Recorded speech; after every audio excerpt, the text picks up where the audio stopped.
Тихо там! Принтерите и не принтерите. Днес ще си говорим за лазери. Хората като чуят лазери се представят между звездни войни по някакъв начин, според мен.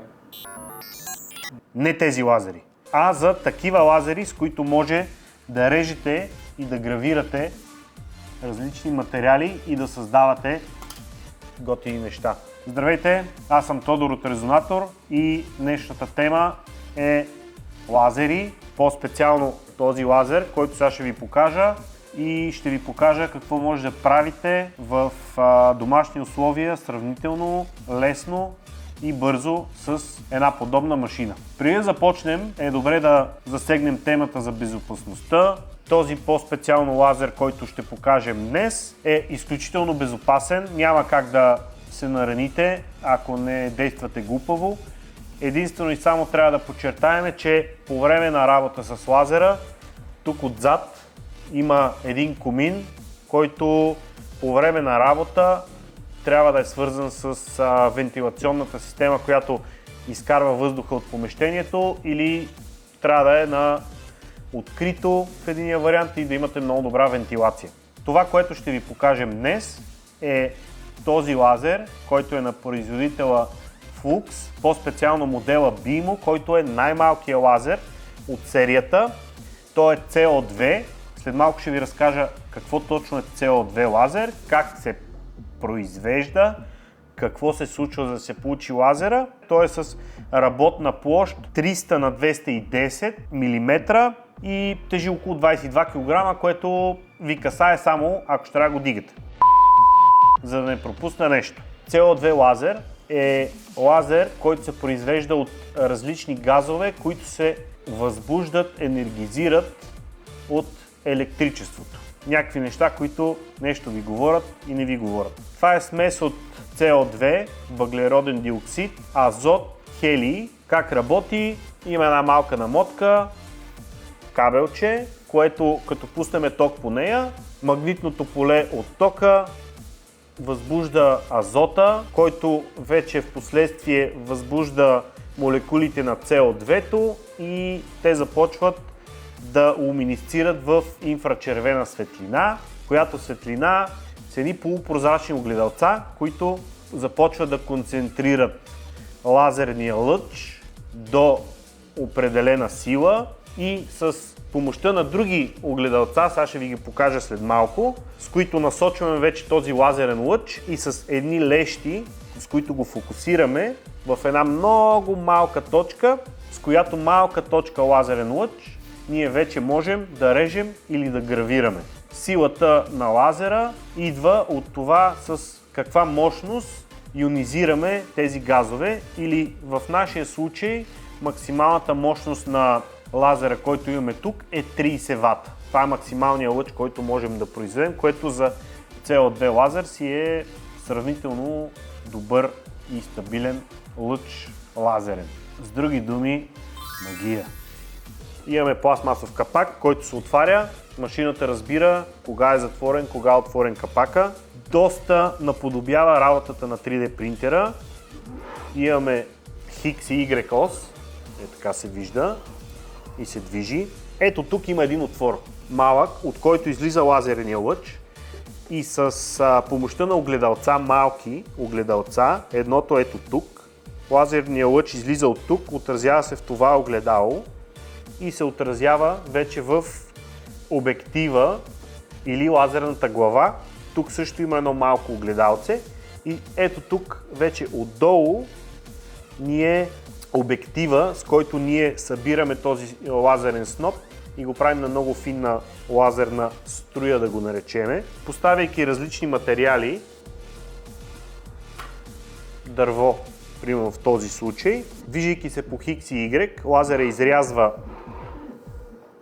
материала и контролирайки силата на лазера, може и да гравира. Гравирането може да се случва както на дърво, така и на различни видове текстил.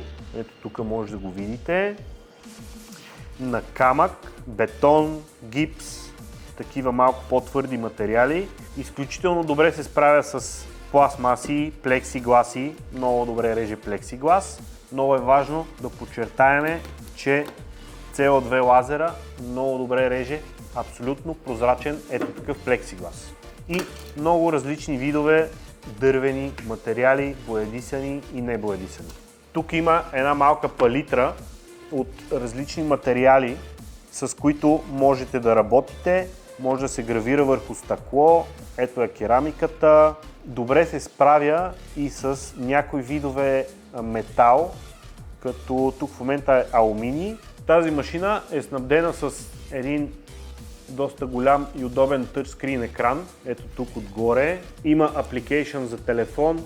Супер удобно е, защото тази машина ви позволява да работите с нея дори с телефон. Не ви трябва компютър. Може да работите и през телефона. Къде ми е телефона? Не знам. Свързва се с интернет, така че абсолютно безжично се конектвате към нея. Не ви трябват някакви кабели, някакви сложни работи. Когато работите с нея, е добре да я наблюдавате, защото понякога някои материали се палят. Има вероятност да направите мини пожарче вътре в лазера. Софтуера в сайта на Fuchs може да си го изтеглите. Казва се BIMO Studio. Интересен е за работа с него и е много лесен. Вътре в лазера, на тази главата, която реже, има камера. Като позиционирате някой обект някъде на работната площ, камерата минава и заснема цялата работна площ, прави снимки и така вече вие на компютъра си може да позиционирате обектите, които искате да бъдат изрязани или гравирани много лесно.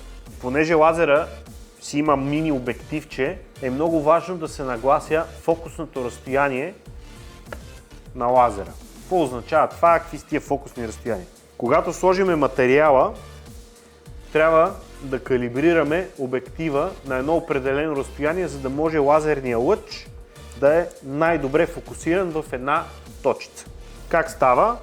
Е тази гайка, я развивате леко и ето тук има едно пластмасово пръстче, което се завива надолу по този начин и когато развиете гайката тук, главата, реално с обектива, виждате, че се движи. Това е в зависимост от дебелината на обекта, материала, който искате да гравирате. Може да си нагласите точното разстояние. И как става? Когато освободите главата, навеждате пръстчето надолу, трябва да опре в материала, ето по този начин, вече го докосна. След като го докосне, просто затягате леко гайката и връщате пръстчето нагоре, за да не ви бутне обекта, който сте калибрили. Аз повечето пъти, понеже доста съм поработил и съм порязал с него, не го оставям, ами си го връщам тук в Home Position, в ъгъла, където почва. Ето това, което беше досега в лазера. Това е една дървена плочица, ето такава, която съм изрязал и съм гравирал един QR код, който, ако го сканирате, ще ви заведе в нашия сайт. Това е софтуера, BIMO Studio се казва. Ето го. Това ви е работната площ. Ето тук. Материал. Дърво, което ще гравираме и евентуално ще изрежем. Отварям капака.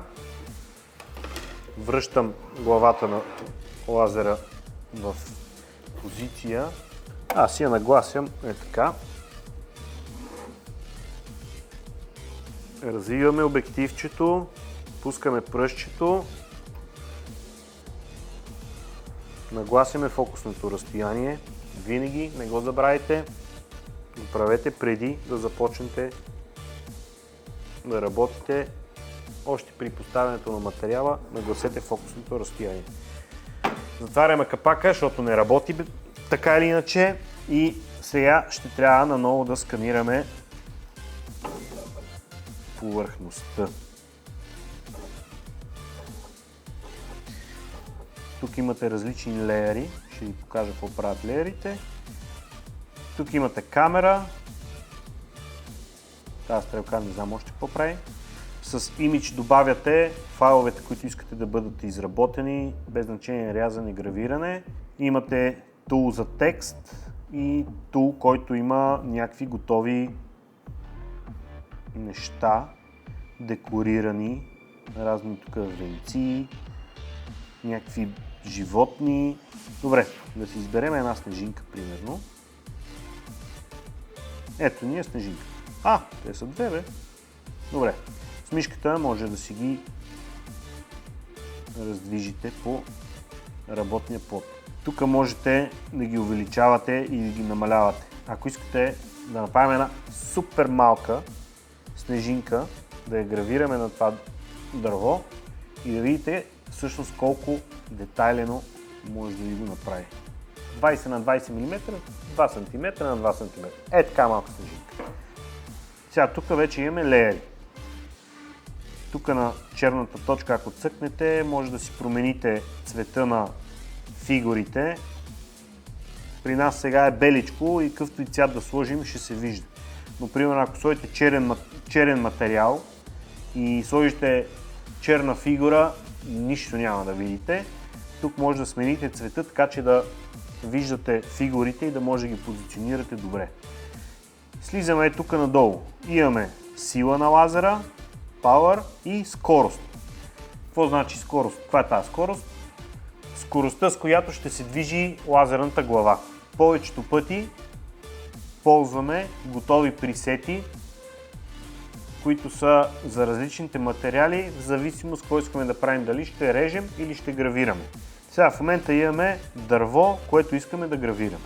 И отиваме тук на стрелката Play или Start, изчакваме. Това ще ни отнеме 55 секунди, за да гравираме тези двете снежинки. Цъкаме Старт, лазера се връща в позиция и започва да гравира. Отваряте капака и лазера спира. Нищо няма да ви се случи. Сега ще трябва да ги изрежем. Добавихме ето тук отстрани втори леер. Първи леер имаме гравиране, втори леер имаме рязане. Тия снежинки ще ги скрия и ще оставя само нещата, които трябва да се изрежат. Втори леер и му казвам изрежи ми от 3 мм дърво тези две фигурки. 28 секунди ще ги изреже. Цъкаме старт и почва да реже. Готово! Отваряме капака и махаме материала. Добре. Оп. И другата снежинка. Не го изхвърляйте това, има още какво да режете от него.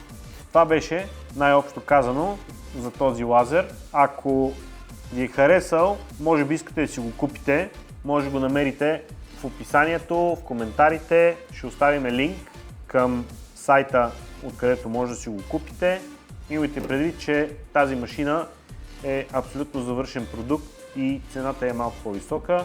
На пазара има и малко по-евтини, даже и доста по-евтини лазери. Избора е ваш.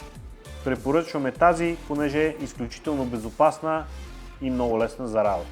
Цъкайте в коментарите, харесало ви е, не ви е харесало. Ако ви харесва, купете си го, купете си някакъв друг, кажете, ще се радваме да видим какво сте направили. Лайк, сабскрайб, камбанки, коментари, пишете коментари. Това е. Чао!